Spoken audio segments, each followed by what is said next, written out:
નમસ્કાર ખેડૂત મિત્રો, આજે આપણે જોઈશું કે આ રાસાયણિક ખાતરોના ઉપયોગથી આપણી જમીનની અંદર શું સમસ્યા આવી રહી છે. આપણી જમીન છે એના 6 ઇંચનો જે ભાગ છે એ જ ખેતી માટે એક્ટિવ રૂટ ઝોન કહેવાય, કે જ્યાં આગળ આપણે તંતુમૂળનો વિકાસ થતો હોય છે. પણ આપણે 6 ઇંચમાંથી 4.5 ઇંચ જમીન જે હાર્ડ થઈ ગઈ છે. એનું કારણ કે 1968થી 2023 સુધી આપણે રાસાયણિક ખાતરો જેવા કે યુરિયા, DAP, SSP એનો વપરાશ કરતા આવ્યા છીએ. હવે યુરિયાની અંદર શું આવે છે? 46% નાઇટ્રોજન, 54% શું આવે છે? ક્ષાર અથવા મીઠું, કે જે આપણે કામનું નથી. એને આપણે કચરો કહી શકીએ. એ હવે આપણે 1968થી 2023 50 વર્ષથી વધારે સમય થયો એ આપણે નાખતા આવ્યા છીએ, જે આપણા કામનું નથી. એને કચરો ગણી શકાય. એના લીધે શું થયું કે જે આપણી જમીન છે એ આ વસ્તુ એમાં પડીને જમીન હાર્ડ થવા લાગી. હાર્ડ થવાથી જે જમીનની અંદર જે એને પોચી રાખતું હતું એવું જે અળસિયું છે એ નિષ્ક્રિય થઈ ગયું. નીચેનો 4.5 ઇંચ ભાગ કડક થઈ ગયો. હવે આપણે માત્ર 1.5 ઇંચની ભાગમાં જ ટ્રેક્ટરથી ખેડ કરી કે પ્લાવ મારીને ખેડ કરીને આપણે ખેતી કરીએ છીએ, તો 1.5 ઇંચ ભાગમાં જ મૂળ ડેવલપ થાય છે. હવે મેઇન એને સાચવ્યાવાળું અળસિયું એ આ જમીન હાર્ડ થવાના કારણે જમીનમાં 3 મીટર 2 થી 3 મીટર નીચે જઈને સુષુપ્ત અવસ્થામાં સૂઈ રહ્યું છે, જે ખેડૂતનું મિત્ર છે. 4થા ધોરણની અંદર પાઠ આવતો હતો, અળસિયું ખેડૂતનું મિત્ર છે. હવે એ કામ કરવાનું બંધ કરી દીધું છે. 3 મીટર ઊંડે જઈને ઊંઘી ગયું છે, કારણ કે ત્યાં એને ઓક્સિજનની જરૂર હોતી નથી. હવે અળસિયું શું કરે? 24 કલાકમાં એકવાર જમીનમાં નીચે ઉતરે, ખાતું જાય.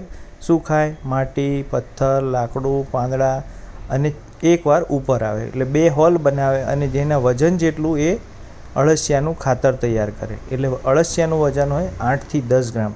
દરરોજ 8થી 10 ગ્રામ અળસિયાનું ખાતર બનાવે અને જમીન પર ઉપર ચડે. હવે આ જે ઉપર નીચે થવાથી અળસિયાના 24 કલાકમાં 2 છિદ્રો થવાથી હવામાં રહેલો ઓક્સિજન જમીનમાં જાય અને કાર્બન ડાયોક્સાઇડનું પ્રમાણ ઓટોમેટિક ઘટે. એના લીધે મૂળનો વિકાસ થાય. એટલે ઓટોમેટિક ત્યાં આગળ ઓક્સિજન હોવાથી ઉપરનો છોડનો ગ્રોથ પણ સારો થાય. ગ્રોથ શું થાય કે પાંદડાની સંખ્યા વધે, ડાળીઓની સંખ્યા વધે, પાંદડાના ગ્રીનરીનું પ્રમાણ વધે, ફૂલ વધારે આવે, ફળ વધારે આવે. ફૂલ ખરતા હોય તો અટકી જાય. સેમ વસ્તુ જમીનની અંદર અળસિયાની જેવી જ રીતે જીવાણુનો રોલ હોય છે. જીવાણુ શું હોય છે? કે જે આપણે પોટાશ, નાઇટ્રોજન, ફોસ્ફરસ એના બેક્ટેરિયા કહીએ છીએ, એના તરીકે ઓળખીએ છીએ. એ પહેલાં સારી માટીમાં 1 ગ્રામની અંદર 20 કરોડથી વધારે જીવાણુ હોતા હતા. અત્યારની કન્ડિશન એવી છે, આ રાસાયણિક ખાતરોના વપરાશથી 1 ગ્રામ માટીમાં 1 કરોડથી બી ઓછી સંખ્યામાં રહે છે. એમાં કેવી રીતે કામ કરતા હોય છે? એક નાઇટ્રોજન હોય તો નાઇટ્રોજનનો અણુ ખાય, પોટાશ હોય તો પોટાશનો ખાય, અને એ 13 મિનિટે નવી પેઢી જનરેટ કરે અને મરી જાય.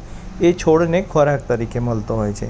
હવે એક જીવાણુની સંખ્યા 1 ગ્રામ માટીમાં 1 કરોડથી ઓછી રહી ગઈ છે, એટલે આ બધી વસ્તુ ડિસ્ટર્બ થઈ છે.